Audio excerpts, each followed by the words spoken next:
Assalamu alaikum my dear student, my name is Zahid Ghulam Rasool and very warm welcome to my YouTube channel Chemistry Clinic। तो student hydrocarbons में जो हम topic आज discuss करने जा रहे हैं वो है अल्काइंस का टॉपिक। तो सबसे पहले हम बात करेंगे अल्काइंस की रिएक्टिविटी की, लेकिन उससे पहले कुछ चंद एक बातें हैं अल्काइंस के बारे में जो हमने पहले भी डिस्कस की हुई हैं। एक दफ़ा फिर से उसको रिवाइज कर लेते हैं कि अल्काइंस को नॉर्मली हम एसिटाइलिन्स बोलते हैं बिकॉज इनका जो फर्स्ट मेंबर है वो हमारे पास नॉर्मली एसिटाइलिन गैस है जिसको हम इथाइन बोलते हैं। इनका जनरल फॉर्मूला आपके सामने मेंशन है CnH2n-2 और ये अनसैचुरेटेड हाइड्रोकार्बन क्लास से बिलोंग करते हैं। जनरल बातें जो आपको अल्काइंस के बारे में पता होनी चाहिए। और ये फंक्शनल ग्रुप आइसोमर्स हैं साइक्लोअल्कीन्स के बिकॉज अल्काइंस और साइक्लोअल्कीन्स दोनों का जनरल फॉर्मूला सेम है CnH2n-2। अच्छा जी, यहां पे मैंने दो रिएक्टिविटी ऑर्डर आपके सामने लिखे हुए हैं। एक में मैंने क्या किया जी, अल्काइंस की रिएक्टिविटी को ज्यादा बताया है अल्कीन से और दूसरे में अल्कीन्स की रिएक्टिविटी को ज्यादा बताया है अल्काइन से। एक्चुअली अगर हम बात करें तो अनसैचुरेटेड हाइड्रोकार्बन में अल्कीन्स और अल्काइंस की रिएक्टिविटी पे ही बात की जाती है। अगर हम बात करते हैं लाइक अरीन्स और अल्केन्स की, तो अरीन्स के बारे में याद रखिएगा स्टूडेंट, ये हम बोलते हैं बेंजीन को। मींस हम बात कर रहे हैं एरोमेटिक हाइड्रोकार्बन में बेंजीन की बात करते हैं। तो अरीन्स जो है ना वो सम हाउ हम कह सकते हैं मोर एक्टिव देन अल्केन्स। उसकी रीजन ये होती है कि दोनों ने सब्सटीट्यूशन रिएक्शन ही परफॉर्म करने हैं, लेकिन कुछ केसेस में हम कह देते हैं कि जो बेंजीन है उनकी जो सब्सटीट्यूशन है वो अल्केन्स से जरा ज्यादा आसान है। तो ये हमारे पास एक जनरल सा एक्टिविटी ऑर्डर बन जाता है। तो मेन जो चीज यहाँ पे डिस्कस करने वाली है वो अल्काइंस की रिएक्टिविटी किस केस में ज्यादा होगी अल्कीन से और अल्कीन की रिएक्टिविटी किस केस में ज्यादा होगी अल्काइन से। अगर हम जनरल ट्रेंड की बात करें तो जनरली हम बोलते हैं कि alkenes are more reactive than alkynes और उसकी हम रीजन भी देख लेते हैं कि ऐसा क्यों होता है। देखिए जी, अल्कीन्स में हमारे पास carbon to carbon double bond मौजूद है और अगर हम बात करते हैं अल्काइंस की तो अल्काइंस में carbon to carbon triple bond मौजूद है। इस कार्बन के साथ एक हाइड्रोजन एटम और इस कार्बन के साथ भी एक हाइड्रोजन एटम मौजूद है। और अगर हम बात करते हैं अल्कीन्स की तो दोनों कार्बन के पास दो दो हाइड्रोजन मौजूद हैं।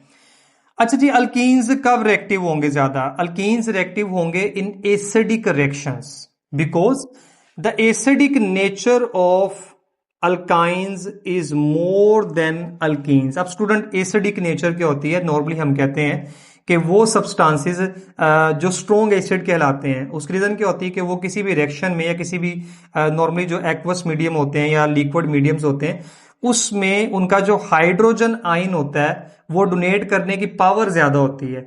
तो इसका मतलब है कि अल्काइंस में जो हाइड्रोजन मौजूद है ये मोर एसिडिक है as compare to hydrogen atom present in alkenes. और डेट इज वाई, अब ऐसा क्यों होता है, क्यों ज्यादा एसिडिक है? रीजन क्या है कि इससे जो कॉन्जुगेट बेस बनेगी, जब ये हाइड्रोजन यहां से रिमूव हो जाएगा तो हमारे पास कुछ ऐसी कॉन्जुगेट बेस बन जाएंगे, ये नेगेटिव और यहां पे आ जाएगा ये हाइड्रोजन एटम और ये H पॉजिटिव यहां से रिलीज हो चुका हुआ है। तो इससे बनने वाली जो कॉन्जुगेट बेस है वो रिलेटिवली स्ट्रॉन्ग है, जिसकी वजह से एसिडिक कंडीशंस में या एसिडिक रिएक्शंस में अल्काइंस की रिएक्टिविटी अल्कीन से ज्यादा होगी। और अल्कीन्स में क्या होगा, इस हाइड्रोजन में ये जो दोनों हाइड्रोजन मौजूद है इनकी एसिडिक स्ट्रेंथ क्या होगी?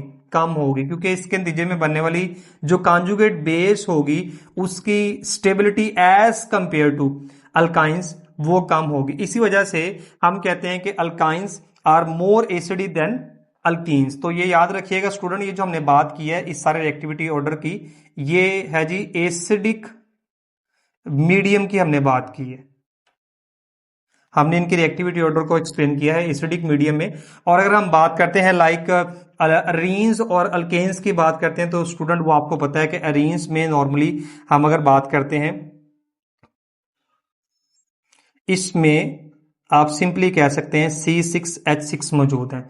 और अल्केन्स का आपको पता है कि अल्केन्स में हमारे पास simple methane, ethane, propane, butane, तो दोनों ने सब्स्टिट्यूशन रिएक्शन ही परफॉर्म करने हैं। और दोनों की सब्स्टिट्यूशन जो ना वो अगर हम देखें तो बेंजीन की कदरें आसान हो जाती है एज कंपेयर टू अल्केन्स, लेकिन दोनों ही जो ना वो एक आप कह लें कि इनर्ट क्लास है कंपाउंड्स के, लेकिन बेंजीन में आप देखते हैं कि सब्स्टिट्यूशन भी होती है, इसमें एडिशन रिएक्शंस भी होते हैं। सब्स्टिट्यूशन को ज्यादा प्रेफर करते हैं बेंजीन में, और एडिशन रिएक्शन जो है बेंजीन लाइक नहीं करती।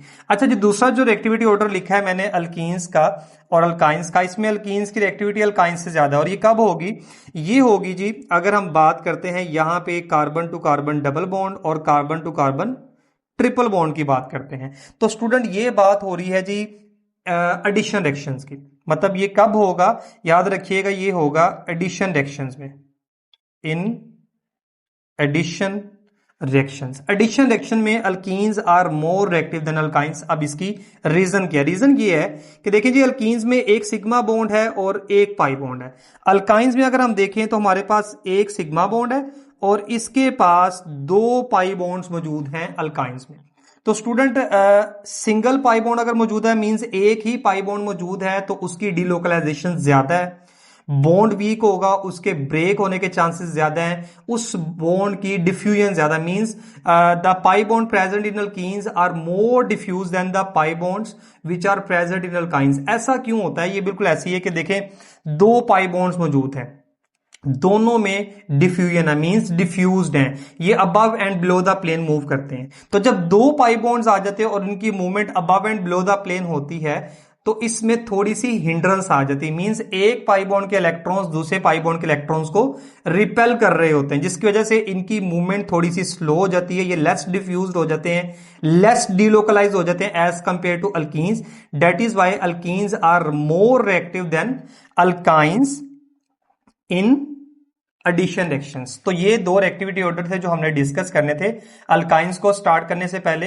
अल्केन, अल्कीन, अल्काइंस और बेंजीन यानी कि एरीन्स के रिएक्टिविटी ऑर्डर को हमने डिस्कस किया। तो अब हम स्टार्ट करते हैं अल्काइंस के प्रेपरेशन मेथड को। अल्काइंस के प्रेपरेशन मेथड में सबसे फर्स्ट मेथड जो हम डिस्कस करने जा रहे हैं वो है डीहाइड्रोहैलोजिनेशन ऑफ विस्नल डाइहैलाइड्स। तो देखिए जी हमारे पास नॉर्मली यहाँ पे जो कंपाउंड्स मौजूद होंगे उसमें देखिए जी विस्नल डाइहैलाइड्स हैं, दोनों कार्बन एटम के साथ हैलोजन एटम अटैच होगा और यहां पे हमारे पास मौजूद होंगे हाइड्रोजन एटम। ये हमारे पास हैं vicinal dihalides, halogen atom on adjacent carbon. Dehydrohalogenation के लिए हम यूज करेंगे यहां पे बेस को, पोटाशियम हाइड्रोक्साइड हम बेस यूज करेंगे, और ये बेस हम स्टूडेंट यूज करेंगे अल्कोहलिक इन्वायरमेंट में। अल्कोहलिक इन्वायरमेंट में हमने बेस को यूज करना है। अब होगा क्या? ये बिल्कुल एक एलिमिनेशन रिएक्शन है, लाइक बीटा एलिमिनेशन रिएक्शन जिसको हम E2 बोलते हैं। अल्काइल हैलाइड्स में इसको हम डिस्कस भी करेंगे। तो इसमें क्या होगा, जो हमारे पास OH नेगेटिव है, ये जो बेस का OH नेगेटिव, मैं पहले बता चुका हूं आपको बेस और न्यूक्लियोफाइल में डिफरेंस क्या होता है। OH नेगेटिव ही बेस है, OH नेगेटिव ही न्यूक्लियोफाइल है, लेकिन ये कब न्यूक्लियोफाइल होगा और कब बेस होगा ये बात मैं बार बार आपको बता रहा हूं, बड़ी इंपॉर्टेंट है, आपने याद रखनी है। स्टूडेंट नॉर्मली इसको भूल जाते हैं। अगर ये OH नेगेटिव किसी प्रोटॉन पे अटैक कर रहा है तो इसका मतलब है ये बेस है, और अगर ये OH नेगेटिव किसी इलेक्ट्रोफिलिक सेंटर जैसे कि पार्शियल पॉजिटिव कार्बन पे या इलेक्ट्रोफिलिक कार्बन पे अटैक कर रहा है तो यही OH नेगेटिव न्यूक्लियोफाइल कहलाएगा। तो यहां पे OH नेगेटिव ऐसे बेस बिहेव कर रहा है क्योंकि इसने बीटा हाइड्रोजन पे अटैक करना और एलिमिनेशन होनी है, और हमारे पास यहां पे जो प्रोडक्ट बनेगी वो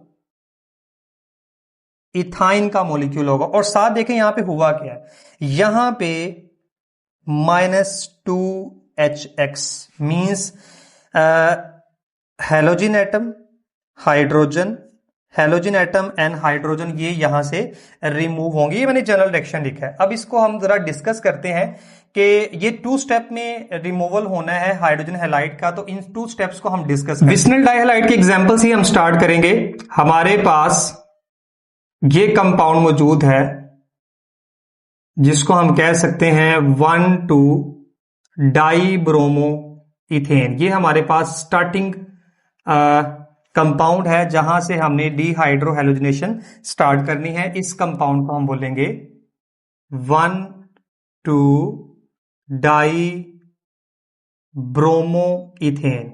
नोमेनक्लेचर स्टूडेंट आपको पता होना चाहिए। अगर किसी स्टूडेंट ने अभी तक नोमेनक्लेचर को अच्छे तरीके से नहीं पढ़ा तो जो इससे प्रीवियस वीडियोस हैं स्टूडेंट वो आप देख सकते हैं। अच्छा जी, अब डीहाइड्रोहैलोजिनेशन होगी। सबसे पहले हम एक हाइड्रोजन हैलाइड के मॉलिक्यूल को रिमूव करते हैं। स्टूडेंट कंडीशन वही है, हम यहाँ पे पोटाशियम हाइड्रोक्साइड यूज कर रहे हैं इन अल्कोहलिक इन्वायरमेंट। ठीक है जी, अगर यहाँ पे हम एक्वस मीडियम यूज करेंगे तो सब्सटीट्यूशन हो जाएगी, और अगर हम अल्कोहलिक मीडियम यूज कर रहे हैं तो यहाँ पे एलिमिनेशन होगी। आपको almost 80 degree Celsius temperature require होगा यहाँ पे। और देखिए जी यहाँ पे होना क्या है, एक कार्बन से आपने हाइड्रोजन रिमूव करना है और दूसरी कार्बन से हैलोजन रिमूव करना है। फॉर एग्जांपल, अगर इस कार्बन से आपने हैलोजन रिमूव किया है तो इस कार्बन से आप हाइड्रोजन रिमूव कर रहे हैं। हमारे पास देखें जी बनने वाली प्रोडक्ट क्या होगी, बनने वाली प्रोडक्ट हमारे पास कुछ ये होगी, ये देखें जी, इसको हम बोलेंगे vinyl bromide. Carbon to carbon double bond है और साथ ब्रोमीन मौजूद है, इसको बोलेंगे विनाइल ब्रोमाइड। अब हमारे पास यहां पे बाय प्रोडक्ट में क्या मौजूद है, HBr। और स्टूडेंट याद रखिएगा, ये जो HBr हमारे पास मौजूद है, ये HBr अल्टीमेटली जब पोटाशियम हाइड्रोक्साइड से रिएक्ट करेगा तो ये कन्वर्ट होगा पोटाशियम ब्रोमाइड और वाटर में, इसने कन्वर्ट हो जाना है। चूंकि हम बात कर रहे हैं डीहाइड्रो हैलोजिनेशन की, इसलिए मैंने बाय प्रोडक्ट्स में हाइड्रोजन हैलाइड ही एज ए बाय प्रोडक्ट लिखी है। अच्छा जी, विनाइल ब्रोमाइड बन गया। अब इस नेक्स्ट रिएक्शन को हम स्टडी करते हैं कि यहां से अब नेक्स्ट आगे क्या होगा।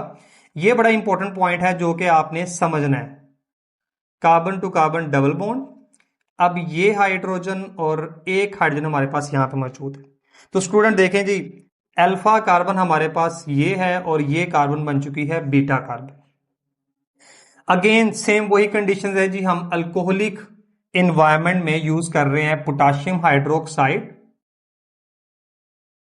लेकिन स्टूडेंट यहां पे टेम्परेचर बढ़ जाता है, लाइक 150 डिग्री सेल्सियस पे ये रिएक्शन होगा। यानी कि सेकंड जो मॉलिक्यूल आप रिमूव करेंगे हाइड्रोजन हैलाइड का, वो इतनी आसानी से रिमूव होने वाला नहीं। मींस ये जो हैलोजन आपने रिमूव करना है और ये जो हाइड्रोजन रिमूव करना है इतनी आसानी से नहीं होगा। रीजन क्या है, ये है बीटा कार्बन। अब बीटा कार्बन ने इस OH नेगेटिव बेस ने अटैक करना है कहां पे, बीटा हाइड्रोजन पे। अगर यहां पे आप देखें तो यहां पे पोलैरिटी का डिफरेंस है इस मॉलिक्यूल और इस मॉलिक्यूल में। मींस ये ब्रोमीन पार्शियल नेगेटिव है, इसने कार्बन के इलेक्ट्रॉन्स को विड्रॉ किया अपनी तरफ, यानी कि इस बॉन्ड के इलेक्ट्रॉन्स को अपनी तरफ विड्रॉ किया। अल्टीमेटली क्या हुआ, कार्बन ने इन हाइड्रोजन के इलेक्ट्रॉन्स को अपनी तरफ अट्रैक्ट करने की कोशिश की, जिसकी वजह से हाइड्रोजन एटम स्लाइटली एसिडिक हो गया। मींस वहां से हाइड्रोजन को रिमूव करना कदरे आसान है। अब यहां पे अगर हम देखें तो इस कार्बन एटम पे जो एक पुल मौजूद है वो इसी डबल बॉन्ड की वजह से है। तो क्या होगा कि ये जो हाइड्रोजन एटम होंगे ये लेस एसिडिक होंगे as compare to this situation, जिसकी वजह से यहां पे ज्यादा ड्रास्टिक कंडीशंस हमें रिक्वायर होंगी। प्रोडक्ट हमारे पास अल्काइन ही बनेगी, carbon to carbon triple bond यहां पे बन चुका है। और जो बाय प्रोडक्ट है वो अगेन एक हाइड्रोजन हैलाइड यानी कि HBr का मॉलिक्यूल होगा, और इससे भी वही बाय प्रोडक्ट्स हमारे पास होंगी, मींस पोटाशियम ब्रोमाइड और वाटर बनेगा। तो स्टूडेंट ये हमारे पास था first preparation method of alkyne from dehydrohalogenation. Next हम बात करते हैं सेकंड जो मेथड है वो है जी डीहैलोजिनेशन। डीहैलोजिनेशन ऑफ टेट्राहेलाइड्स। टेट्राहेलाइड्स उसमें हम यूज करेंगे तो carbon to carbon single bond, और यहां पे हम बनाते हैं जी 4 हैलोजन एटम्स को, और ये हमारे पास हाइड्रोजन एटम। हैलोजन एटम्स को ये हम जो है ना ड्रॉ कर लेते हैं, ये हैलोजन एटम है। अब इनको रिमूव करने के लिए हमने यूज क्या करना है, हम यूज करेंगे यहां पे जिंक मेटल को, और बनने वाली प्रोडक्ट हमारे पास फर्स्ट हम इसको 2 स्टेप में कर सकते हैं। फर्स्ट हम यहां पे 2 हैलोजन एटम्स को रिमूव करेंगे, तो carbon to carbon double bond आ जाएगा हमारे पास, ये 2 हैलोजन एटम्स रह गए हमारे पास, और बाय प्रोडक्ट में ZnX2। अब याद रखिएगा स्टूडेंट, ये आपको बात अब पता होनी चाहिए कि X का मतलब है फ्लोरीन, क्लोरीन, ब्रोमीन या आयोडीन हो सकता है, और ऑर्गेनिक केमिस्ट्री में ज्यादा आपको क्लोरीन और ब्रोमीन ही मिलेंगे, फ्लोरीन और आयोडीन कम मिलेंगे। नेक्स्ट स्टेप में क्या होगा स्टूडेंट्स, नेक्स्ट स्टेप में ये carbon to carbon double bond create हो चुका है, हैलोजन एटम्स। अगेन हम यहां पे यूज करेंगे जिंक मेटल को, और प्रोडक्ट हमारे पास सेम अगेन से इथाइन का मॉलिक्यूल, और बाय प्रोडक्ट में जिंक हैलाइड। जिंक क्लोराइड भी हो सकता है, जिंक ब्रोमाइड भी हो सकता है। थर्ड प्रिपरेशन मेथड की अगर हम बात करते हैं अल्काइंस की, तो थर्ड मेथड हमारे पास है जी कोब्स इलेक्ट्रोलिटिक मेथड। कोब्स इलेक्ट्रोलिसिस और कोब्स इलेक्ट्रोलिटिक मेथड इसको हम बोलते हैं। अच्छा जी, इसमें याद रखने वाली बातें जो है ना वो मैं बता देता हूं आपको। हमने यहां पे यूज करना है सोल्ट ऑफ मैलिक एसिड। तो ये हमारे पास फॉर्मूला है, carbon to carbon double bond, इधर भी कार्बोक्सिलिक एसिड मौजूद है, इधर भी कार्बोक्सिलिक एसिड मौजूद है हमारे पास। अच्छा जी, अब ये देखें जी, हाइड्रोजन लगा दिया मैंने इस साइड पे। अगर दोनों तरफ हाइड्रोजन लगा दूंगा तो हमारे पास ये मौजूद है जी, यहां पे हाइड्रोजन आएंगे इसकी वैलेंसी को सेटिस्फाई करने के लिए। तो ये हमारे पास है मैलिक एसिड। अगर दोनों तरफ हाइड्रोजन आइटम लगा देंगे तो ये मैलिक एसिड है। लेकिन अगर हम हाइड्रोजन आइटम को रिप्लेस करते हैं किसी मेटल के साथ, लाइक मैंने अगर यहां पे पोटाशियम मेटल लगा दी है, ये नेगेटिव एंड बन जाएगा, ये पॉजिटिव एंड, ये सोल्ट बन गया। सिमिलरली यहां पे भी हम इस हाइड्रोजन एटम को यहां से रिमूव करेंगे और इसकी जगह पे हम एक मेटल लगा देंगे लाइक पोटाशियम मेटल। ये हमारे पास है जी मैलिक एसिड। जब इसकी आप इलेक्ट्रोलिसिस करेंगे तो इलेक्ट्रोलिसिस के नतीजे में हमारे पास जो प्रोडक्ट बनेंगे, आप यहां पे इलेक्ट्रोलिसिस करवा रहे हैं और इससे हमारे पास जो प्रोडक्ट्स बनेंगी उसमें सबसे पहले नंबर पे इथाइन मॉलिक्यूल है plus CO2 plus hydrogen plus potassium hydroxide. अब इतनी ज्यादा प्रोडक्ट्स कैसे बन सकती हैं? देखें जी स्टूडेंट, सबसे पहले तो हम यहां पे यूज करेंगे वाटर। वाटर हम क्यों यूज करेंगे? क्योंकि हमारे पास ये सोल्ट है। सोल्ट को आपने वाटर में आयोनाइज करना है तो इसके आइंस प्रोड्यूस हो जाएंगे, पॉजिटिव और नेगेटिव आइंस। अब आपने इस पॉजिटिव और नेगेटिव आइंस वाले सॉल्यूशन को इलेक्ट्रोलाइज करना है, मींस इसकी इलेक्ट्रोलिसिस करेंगे। Positive ions moves toward cathode because cathode is negatively charge and negative ions moves toward anode because anode is positively charge. अब होगा क्या कि ये हमारे पास जो कार्बोक्सिलेट आयन होंगे ना, ये वाले, ये तो कन्वर्ट हो जाएंगे CO2 में, तो दोनों तरफ से हमारे पास CO2 बन जाएगी। और क्या होगा, यहां से बॉन्ड शिफ्ट हो जाएगा यहां पे, तो हमारी मेन प्रोडक्ट निकल आएगी इथाइन मॉलिक्यूल। अब ये जो पोटाशियम आइंस होंगे ये वाटर के OH नेगेटिव से मिलकर पोटाशियम हाइड्रोक्साइड, और जो हाइड्रोजन आइंस होंगे वो इलेक्ट्रॉन गेन करके कन्वर्ट हो जाएंगे हाइड्रोजन गैस में। तो मींस आप कह सकते हैं कि ये जो प्रोडक्ट है हाइड्रोजन गैस, ये कैथोड की प्रोडक्ट है, ठीक है जी। और नॉर्मली हमारे पास CO2 और इथाइन, ये दोनों प्रोडक्ट्स हमें एनोड पे मिल रही होती हैं। अच्छा, यहां पे स्टूडेंट एक और बड़ी इंपॉर्टेंट बात आपको बता दूं कि ये हमारे पास मैलिक एसिड जो है ना, ये सिस फॉर्म है। इसी की एक ट्रांसफॉर्म भी होती है जिसको हम कहते हैं फ्यूमेरिक एसिड। में यहां पे स्ट्रक्चर ड्रॉ कर देता हूं, carbon to carbon double bond. अगर दोनों कार्बोक्सिलिक ग्रुप जो है वो लाइक सेम साइड पे हैं, लाइक इन दिस फॉर्म, तो स्टूडेंट ये हमारे पास है मैलिक एसिड, ठीक है जी। इसको हम बोलेंगे मैलिक एसिड बोलेंगे। और इसी में अगर हम देखें like carbon to carbon double bond है। अब देखें जी कार्बोक्सिलिक ग्रुप जो है वो ट्रांसफॉर्म में है, यहां पे भी हाइड्रोजन, यहां पे भी हाइड्रोजन, तो ये सिस फॉर्म है और ये ट्रांसफॉर्म है, और ट्रांसफॉर्म को हम बोलते हैं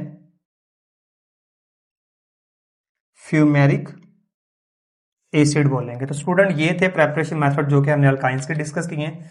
अब हम बात करते हैं अल्काइंस की रिएक्टिविटी की। रिएक्शंस ऑफ अल्काइंस को हम डिस्कस करते हैं तो अल्काइंस के 3 तरह रिएक्शंस हम यहां पे डिस्कस करेंगे। सबसे पहले हम बात करेंगे एडिशन रिएक्शंस की, देन हम डिस्कस करेंगे अल्काइंस के ऑक्सीडेशन रिएक्शंस और पॉलीमराइजेशन रिएक्शंस की हम बात करेंगे। तो सबसे पहले एडिशन रिएक्शंस की बात करते हैं। एडिशन रिएक्शन में स्टूडेंट याद रखिएगा कि जब भी दो डिफरेंट कंपाउंड्स आपस में रिएक्ट करेंगे तो बनने वाली प्रोडक्ट एक होगी हमारे पास। ये एडिशन रिएक्शन की पहचान होती है। एडिशन और कंडेंसेशन रिएक्शन में यही डिफरेंस होता है। एडिशन में सिंगल प्रोडक्ट होगी और कंडेंसेशन में मेजर प्रोडक्ट के साथ कोई बाय प्रोडक्ट भी मौजूद होगी। तो डिफरेंट टाइप्स ऑफ रिएक्शंस को भी हम डिस्कस करेंगे कि ऑर्गेनिक केमिस्ट्री में कितनी तरह का रिएक्शंस हम पढ़ते हैं और उनकी क्या क्या कैरेक्टरिस्टिक्स होती हैं। तो यहाँ पे हम बात करते हैं एडिशन रिएक्शंस की। एडिशन रिएक्शन ऑफ अल्काइंस, हम यहाँ पे जो स्टार्टिंग मॉलिक्यूल ले रहे हैं, इस रिएक्शन में हमने स्टार्टिंग मॉलिक्यूल लिया है इथाइन का, सिंपल एसिटाइलिन है। हाइड्रोजन की आप एडिशन करेंगे तो यहां पे बनने वाली प्रोडक्ट्स हमारे पास क्या होंगी? सबसे पहले तो जी यहां पे CH2 double bond CH2 ethene का मॉलिक्यूल, फर्दर एक और मॉलिक्यूल आप ऐड कर देंगे तो हमारे पास फाइनल प्रोडक्ट होगी इथेन। मींस आप अल्काइन में हाइड्रोजन ऐड करेंगे तो अल्कीन्स और अल्कीन से हमारे पास अल्काइंस। ये सिंपल एडिशन रिएक्शन है। नेक्स्ट इसी तरह हम बात करते हैं हेलोजिनेशन की। हेलोजन का हम एटम अटैच इसमें ऐड करेंगे बिल्कुल वैसे जैसे अल्कीन में ऐड होता है। तो बनने वाली प्रोडक्ट सबसे पहले हमारे पास यहां पे क्या होगा? CH double bond CH। सबसे पहले दो हमने हेलोजन के एटम अटैच किए, फर्दर एडिशन होगी तो हमारे पास यहां पे टेट्रा हेलाइड्स बनेंगे। 4 हेलोजन के एटम यहां पे अटैच हो जाएंगे इन दोनों कार्बन एटम्स के साथ। ये तो बड़ी सिंपल सी एडिशन होगी। हाइड्रोजनेशन एंड हेलोजिनेशन कंडीशंस आपके सामने मौजूद हैं। Hydrogen in the presence of निकल, साथ में हमें हीट भी करना पड़ता है इस सेक्शन को, और हेलोजिनेशन में भी हेलोजन और साथ में CCl4। तो स्टूडेंट याद रखिएगा, बड़ी इंपॉर्टेंट बात है। ऑर्गेनिक केमिस्ट्री में जितने भी रिएक्शंस पढ़ेंगे वहां पे आपको टेम्परेचर की जरूरत पड़ेगी, क्योंकि organic compounds normally covalent compounds होते हैं, इनके रेट ऑफ रिएक्शन स्लो होते हैं। तो रिएक्शन को स्पीड अप करने के लिए, मॉलिक्यूल्स के नंबर ऑफ कोलिजन्स बढ़ाने के लिए, काइनेटिक एनर्जी इंक्रीज करने के लिए हम उनको हीट करते हैं, टेम्परेचर इंक्रीज करते हैं। तो नॉर्मली रूम टेम्परेचर पे आपको ऑर्गेनिक कंपाउंड्स रिएक्शन नहीं मिलते, उसमें थोड़ा सा एलिवेटेड टेम्परेचर रिक्वायर होता है। नेक्स्ट हम मूव करते हैं जी addition of hydrogen halide, HX की एडिशन। अब यहां पे जो स्टार्टिंग मॉलिक्यूल हम यूज करेंगे स्टूडेंट याद रखिएगा, हम प्रोपाइन यूज करेंगे ताकि हम मार्कोनी-कप रूल को अच्छे से समझ सकें। अल्कीन में भी हमने ये रूल डिस्कस किया था, मार्कोनी-कप रूल। MK से मुराद यहां पे मार्कोनी-कप रूल है। तो HX को अगर आप ऐड करने जा रहे हैं तो according to Markovnikov rule hydrogen goes to that carbon which already have greater number of hydrogen. तो अगर हम बात करते हैं like CH3 C triple bond CH, ये हमारे पास स्टार्टिंग रिएजेंट है।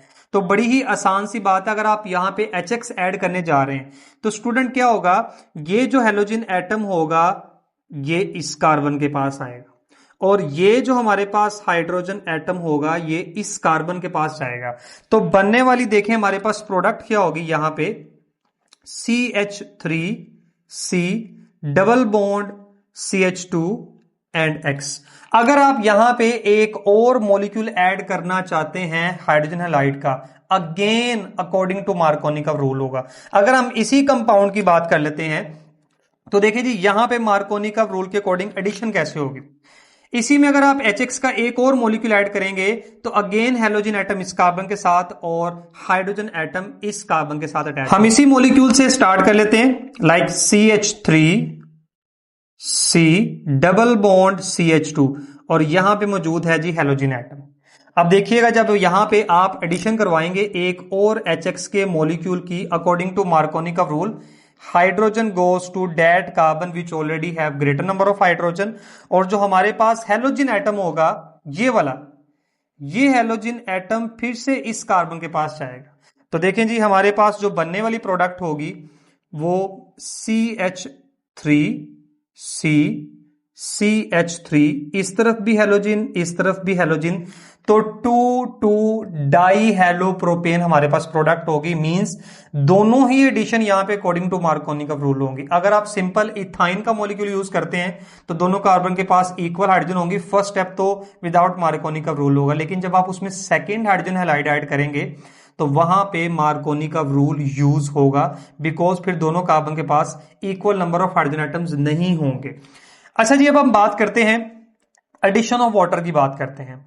वाटर हम ऐड करने जा रहे हैं, यहां पे कुछ बड़ी इंपॉर्टेंट बातें आएंगी जो हम डिस्कस करेंगे। देखिए जी हम इथाइन का मॉलिक्यूल लेते हैं लाइक C2H2, यहां पे दो बातें हम करेंगे।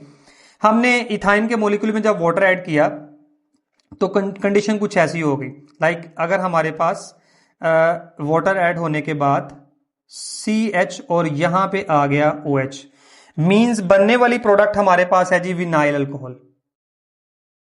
विनाइल अल्कोहल हमारे पास जो है ये बनने वाली प्रोडक्ट है इस सेक्शन के नतीजे में।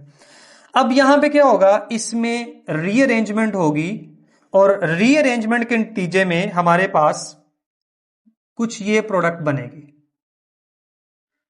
मींस एल्डिहाइड्स बन जाएंगे। ये रीअरेंजमेंट है जी।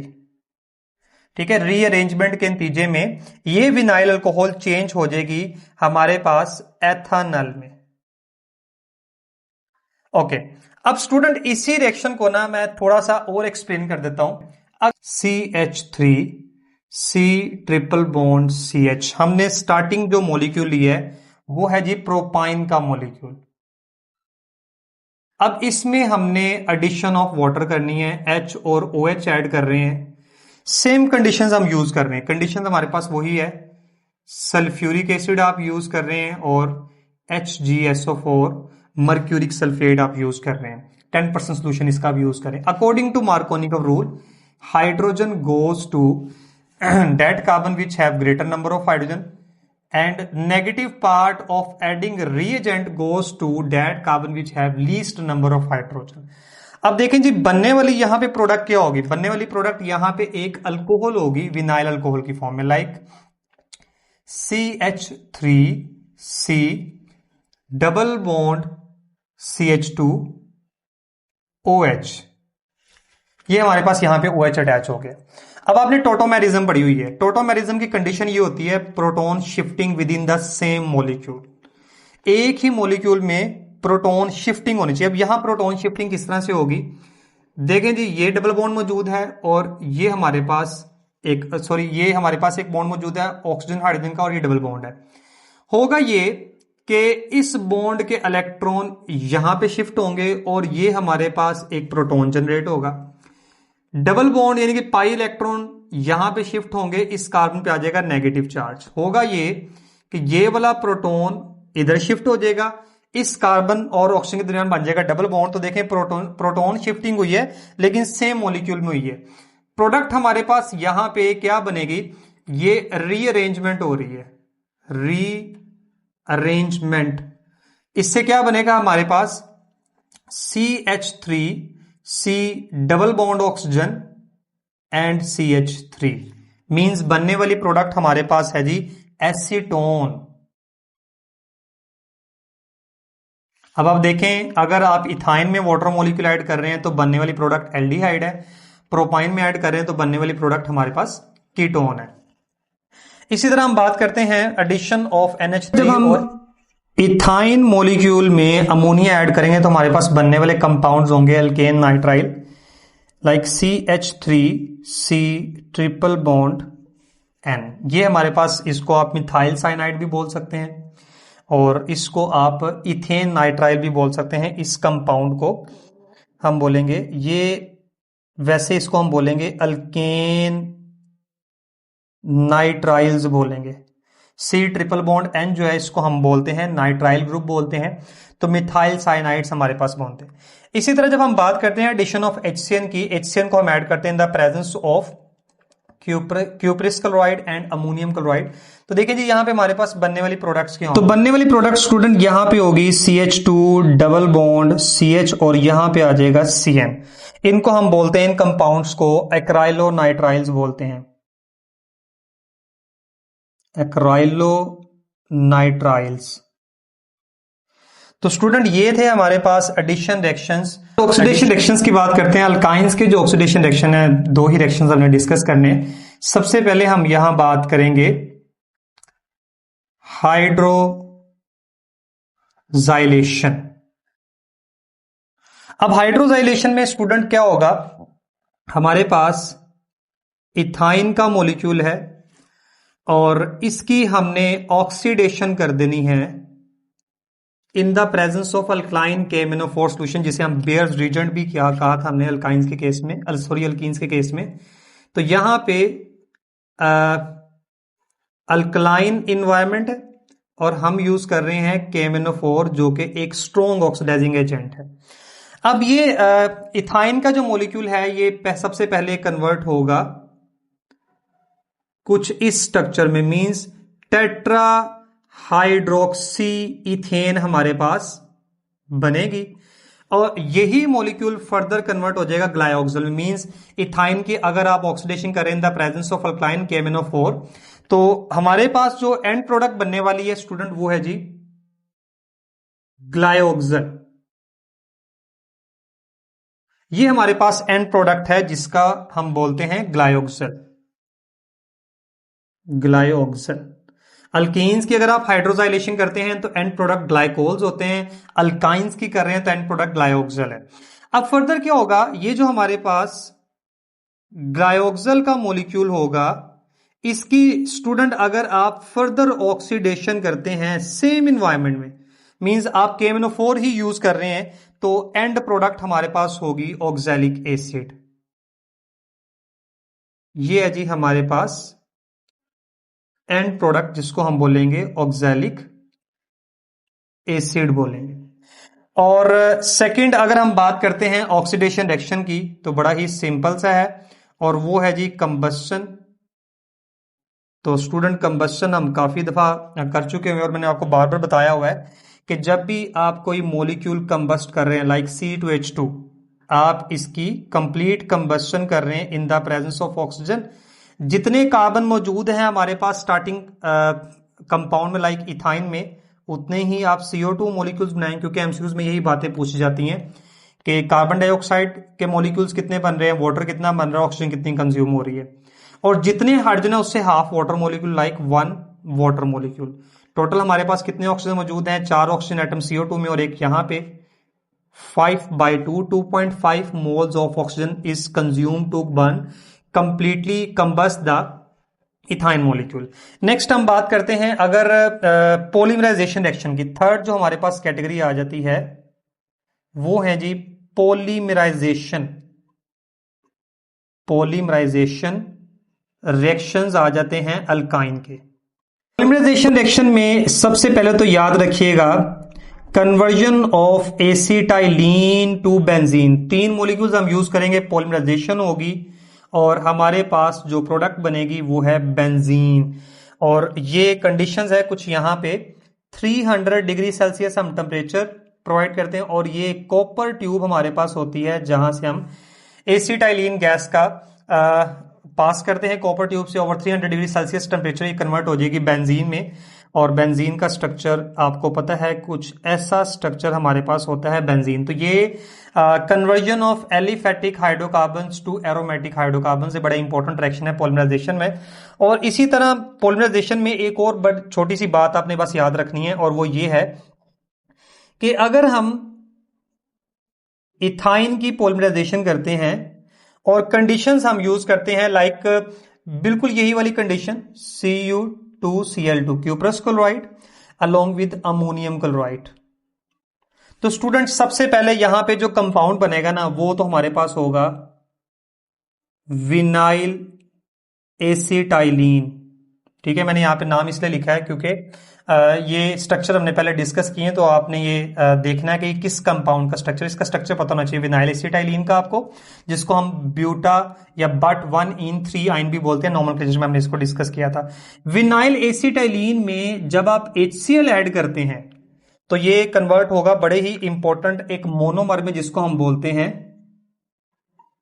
क्लोरोप्रीन बोलते हैं। और इसी क्लोरोप्रीन की ना फर्दर अगर हम रिएक्शंस का करवाते हैं, पॉलीमराइजेशन करवाते हैं, तो बनने वाली प्रोडक्ट होगी जी सिंथेटिक रबड़ होगी हमारे पास। तो स्टूडेंट ये बातें आपने कुछ याद रखनी है पॉलीमराइजेशन रिएक्शन में। एक तो एसिटाइलिन को हम बेंजीन में कन्वर्ट करें, दूसरा एसिटाइलिन की पॉलीमराइजेशन से हम विनाइल एसिटाइलिन, और उसके बाद HCl ऐड करेंगे तो क्लोरोप्रीन, और क्लोरोप्रीन से फिर हम आगे फर्दर सिंथेटिक रबड़ बनाते हैं। तो स्टूडेंट ये थे अल्काइंस के केमिकल रिएक्शंस जो हमने डिस्कस की हैं, जिसमें एडिशन रिएक्शन थे, ऑक्सीडेशन रिएक्शंस थे, और देन हमने बात की थी पॉलीमराइजेशन रिएक्शंस की। तो स्टूडेंट उम्मीद करता हूं कि आपको ये लेक्चर अच्छे से समझ आया होगा। इस वीडियो लेक्चर को अपने बाकी दोस्तों के साथ भी जरूर शेयर करें ताकि वो भी इससे ज्यादा फायदा हासिल कर सकें। चैनल को जरूर सब्सक्राइब कीजिएगा क्योंकि हमें आपकी सपोर्ट की जरूरत है और ये सब कुछ आपके लिए। तो स्टूडेंट दुआओं में याद रखिएगा। अल्लाह ताला आपका हामी नासिर हो।